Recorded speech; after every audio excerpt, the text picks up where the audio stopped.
नमस्कार. आशिया खंडातील पाकिस्तान, बांगलादेश, श्रीलंका हे मागासलेले देश चीनच्या कर्जाच्या विळख्यात अडकल्याचं आपल्याला माहीत होतं. ह्या देशांमधील रस्ते, रेल्वे, ऊर्जा, गॅस पाईपलाईन, पोर्ट असे अनेक महत्त्वाचे प्रकल्प चीनी कर्जाच्या माध्यमातून बनवले गेल्याचं, ज्या प्रकल्पांचं काम सुरू आहे ते चीनी कंपन्यांच्या चीनी कर्जाच्या माध्यमातून सुरू असल्याचं आपल्याला माहीत होतं. ह्या देशांमधील अनेक महत्त्वाच्या प्रकल्पांवर ते प्रकल्प ज्या कंपन्या करत आहेत त्या चीनी कंपन्यांच्या चीनी कर्जाच्या माध्यमातून चीनचं नियंत्रण असल्याचं आपल्याला माहीत होतं. पण नोव्हेंबर महिन्यात अमेरिकेतील एड डेटा रिसर्च लॅब ह्या रिसर्च संस्थेने एक रिपोर्ट पब्लिश केला आणि सगळ्या जगालाच आश्चर्याचा धक्का दिला.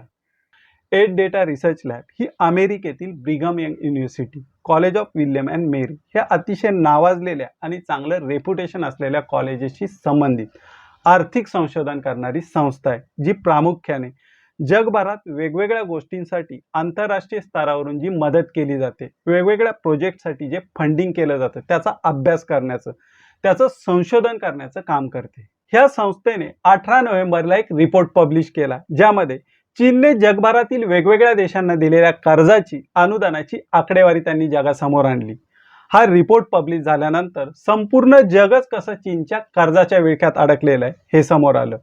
ह्या रिसर्च रिपोर्टमधून जगभरातील जवळपास 80% देशांमधील वेगवेगळ्या प्रोजेक्टसाठी, व्यवसायांसाठी चीनमधील बँकांकडून, फायनान्स कंपन्यांकडून कर्ज घेतलं असल्याचं समोर आलं.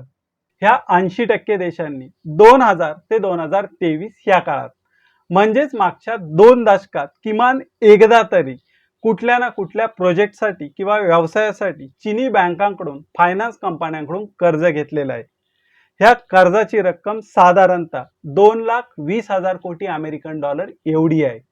जर आपल्या भारतीय रुपयांमध्ये सांगायचं झालं, $1 90 रुपयांना पकडला तर ही कर्जाची रक्कम आपल्या भारतीय रुपयांमध्ये साधारणतः 1,98,000 अब्ज रुपये एवढी होते. तुम्हाला ऐकल्यावर कदाचित नवल वाटेल, पण जी अमेरिका आजपर्यंत बाकी देशांना चीनच्या कर्जापासून सावध राहायला सांगत होती, चीन कर्जाच्या माध्यमातून तुमच्या देशांमधील महत्त्वाच्या प्रकल्पांवर नियंत्रण मिळवेल असं सांगत होती. ज्या अमेरिकेकडे जगातील सुपर पॉवर म्हणून बघितलं जातं, त्या अमेरिकेतीलही अनेक कंपन्यांनी वेगवेगळ्या प्रोजेक्टसाठी, व्यवसायासाठी चीनमधील बँकांकडून, फायनान्स कंपन्यांकडून मागच्या 2 दशकात $20,200 कोटी एवढं कर्ज घेतल्याचं समोर आलेलं आहे.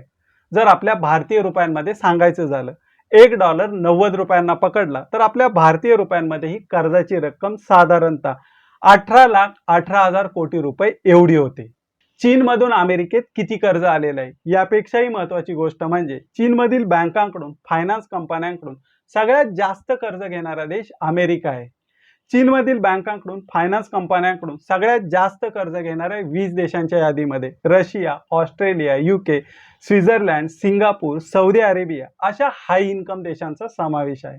चीनमधून जगभरातील वेगवेगळ्या देशांमधील प्रोजेक्टसाठी, व्यवसायांसाठी जे कर्ज घेतलं गेलेलं आहे त्यातील बहुतांश कर्ज हे चीनच्या सरकारी मालकीच्या बँकांकडून, फायनान्स कंपन्यांकडून घेण्यात आलेलं आहे. म्हणजेच या कर्जावर प्रत्यक्ष, अप्रत्यक्ष चीनी सरकारचं नियंत्रण आहे.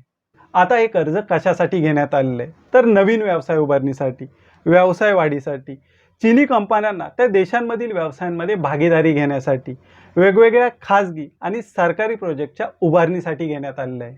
जर फक्त अमेरिकेपुरतं बोलायचं झालं तरी अमेरिकेमध्ये चीनमधील बँकांकडून, फायनान्स कंपन्यांकडून जे कर्ज घेण्यात आलेलं आहे त्यामध्ये IT संबंधित डेटा सेंटरची उभारणी, विमानतळांची उभारणी, ऊर्जा क्षेत्रातील project, gas, oil project, AI, IT, semiconductor project अशा 2,500 प्रोजेक्टचा समावेश आहे. ह्या रिपोर्टमध्ये चीनमधून इतर देशांमध्ये जी कर्ज दिली जातात त्यासाठी जिथं कायदेशीर अडचणी येतात अशा ठिकाणी शेल कंपन्यांचा, म्हणजेच खोट्या कंपन्यांचा, फ्रॉड कंपन्यांचा वापर करण्यात येत असल्याचंही नमूद करण्यात आलेलं आहे.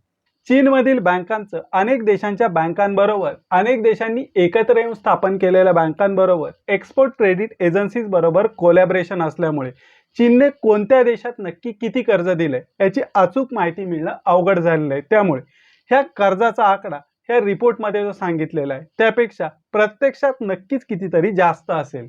ह्या रिपोर्टमधून कर्जाच्या माध्यमातून इतर देशांमधील महत्त्वाच्या क्षेत्रातील व्यवसायांमध्ये भागीदारी वाढवण्यासाठी, महत्त्वाच्या क्षेत्रातील कंपन्या विकत घेण्यासाठी चीनी कंपन्यांना मदत करून महत्त्वाच्या क्षेत्रांमध्ये आपलं वर्चस्व निर्माण करण्याचं चीनचं धोरण समोर आलेलं आहे.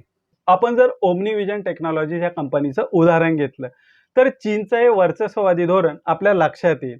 ओमनी विजन टेक्नॉलॉजी ह्या सेमीकंडक्टर चिप्स बनवणाऱ्या कंपनीचं ॲक्विजिशन हे एक उत्तम उदाहरण आहे.